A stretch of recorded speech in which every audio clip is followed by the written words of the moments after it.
Hello and welcome. I'm Charles Aite. As of December 2020, government had injected 21.5 billion cedis into state-owned enterprises.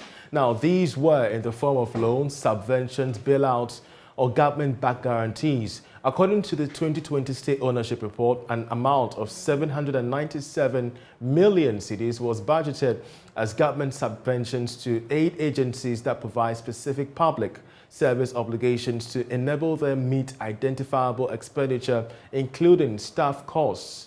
Now, this, however, represents a decrease of 142% over the budgeted amount in 2019. Meanwhile, the Ghana Highway Authority received 94.31% of total releases in 2020.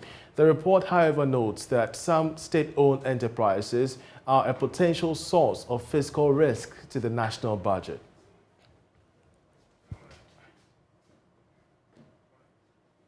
Well, meanwhile, government received 275.48 million cedis as dividend from state-owned enterprises in 2020. That's according to the 2020 State Ownership Report. Now, this represents a shortfall of 15 million cedis compared to the target, but far higher than the dividend paid in 2019. Here's more.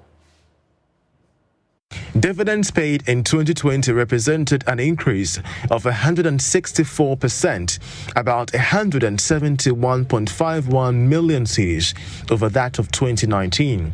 The improved dividend payment was mainly on account of an increase in the contribution of the minority interest portfolio, particularly the mining sector, which paid 224.77 million cedis as dividends to government in 2020. This is compared to 38.48 million cedis in 2019. The major contributors to the dividend receipts from the mining sector were Newmont Ghana Gold, Kinross Chirano Mining, and Goldfields Ghana Limited. In addition, Gasem increased its contribution from 7.3 million cedis in 2019 to 27.66 million cedis in 2020. Approximately 92.61% of dividend from 2020 were from the minority interests. Ghana Port and Harbours Authority, the Ghana Reinsurance Limited, and TDC Development Limited were the only state-owned enterprises that paid dividends to government. Further analysis indicates that state-owned enterprises and joint venture companies recorded 37.5% and 73.18% decline in dividend payments.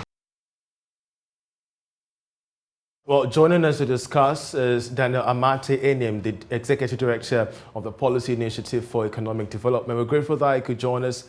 State-owned enterprises record 2.61 billion cedi loss in 2020. What could be accounting for this abysmal performance?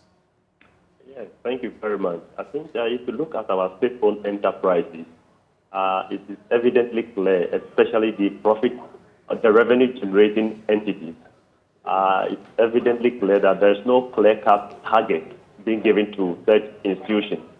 It's like they operate and whatever they bring on board is accepted. But I'm of the view that if we should have targets for them and that target is being monitored closely, they should be able to live up standards. So principally, they are making losses because they know at the end of the year, there will be subvention for government, support for government. But if they are allowed to generate their own revenue and to support their own budget and even make some revenue for the state, I'm of the view that they will do things right and be able to make more revenue for the state. So principally, because these measures, these mechanisms are not in place, that's the reason which we have most of our SOEs are virtually not doing well. Indeed, of course, previously we've had the former, Director General of the State-Owned Enterprises, SIGA, Mr. Samuel Boateng, call for this reform where state-owned enterprises would have to generate income on their own terms to, finance their own projects. But how much of an impact can this have on the country's economic progress, especially when these enterprises are strategically positioned to ensure economic viability in their own respective fields? Yes, if we put in this mechanism as discussed earlier and they become economically viable, what it means is that they will generate sufficient revenue that will support our revenue stream as a nation, and that will help in the overall economic growth of the economy. What it means is that GDP growth will increase. So, for instance, the kind of support that government gives them, number one, that support will not be given out from the consolidated account. That money could have been used to support other sectors of the economy. Secondly, the revenue that comes on board will add up to other streams of revenue, and that could be used for the further development of the country. So economically, if they are doing very well, that will support the overall economic growth of the country. The Finance Minister, Ken Ofori-Atta, has responded to this. He's very much concerned, just as we all are. And he's calling for aggressive reforms to reverse this troubling trend. From your perspective, what practical reforms must be engaged to ensure that we get most of these SOEs running profitably once again? To me, the first thing has to do with the human capital. I'm of the view that we have to rethink and reconsider the kind of appointment that goes into the head, people who handle such institutions. Number one, they shouldn't be by political appointment. That is my view. The opportunity should be given to experts, people with the expertise to apply and be appointed to that position. Number two has to do with the corporate governance. We have to realize that there's a lot of political interference or manipulation in terms of how SOEs ought to be run in the country.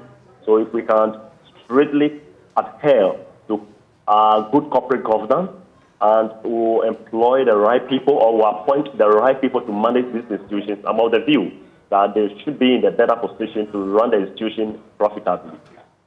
Well, we're starting this year on a very shaky note. We're just recovering from COVID-19 only to experience the effects of, the Russia-Ukraine war. Although we were feeling the impact here in Ghana. How much can this impact the performance of SOEs in this time around, this year specifically? Yes, because of just like you indicated, because of the geopolitics, more principally the war between Ukraine and Russia. These are external factors that we may not have control over.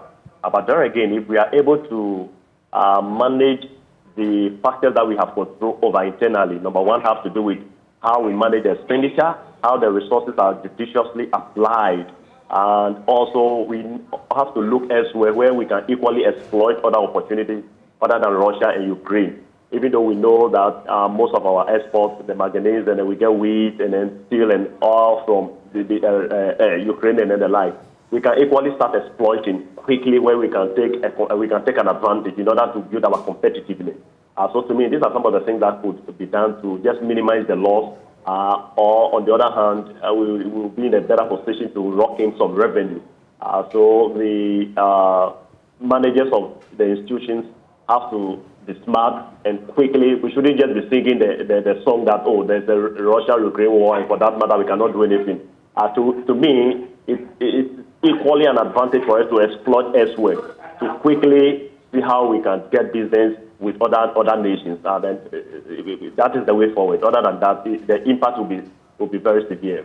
Indeed. Daniel, I want us to end on this perception, if not, argument that most of these state-owned enterprises are performing poorly because, as you rightly stated in your earlier submission, they are being spoon-fed by government funding.